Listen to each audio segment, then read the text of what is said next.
10년 전 용산 참사에 대한 검찰 수사를 두고 정의롭지 못했다는 평가가 나왔습니다. 검찰 과거사위원회는 당시 경찰이 과잉 진압에 나선 배경을 검찰이 제대로 수사하려는 의지가 부족했다고 결론 내렸습니다. 검찰총장에겐 유가족에게 공식 사과를 하라고도 권고했는데요. 오늘 발표를 끝으로 과거사위원회는 모든 활동을 끝냈습니다. 강보들 기자입니다.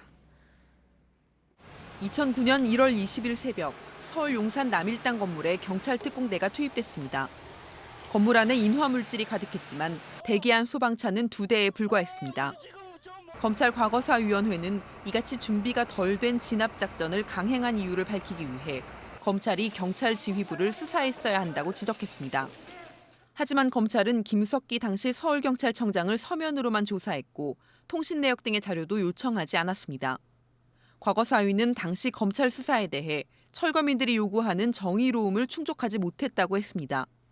철거민들과 경찰에 대한 수사가 균형을 맞추지 못했다는 겁니다.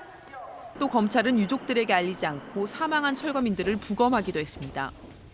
유족들은 진상조사단에 부검으로 훼손된 시신을 뒤늦게 보고 검찰이 이 사건을 조작하고 있다는 의심을 갖게 됐다고 했습니다. 과거사위는 특히 이 부분에 대해 검찰총장이 직접 사과하라고 권고했습니다. 다만 과거사위는 검찰이 사건을 은폐하거나 조작하려 했다고는 보지 않았습니다.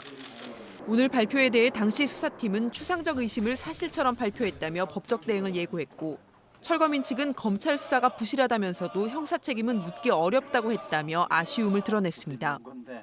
용산 참사에 대한 조사 결과 발표를 끝으로 과거사위는 1년 6개월간의 활동을 마쳤습니다. JTBC 강버들입니다.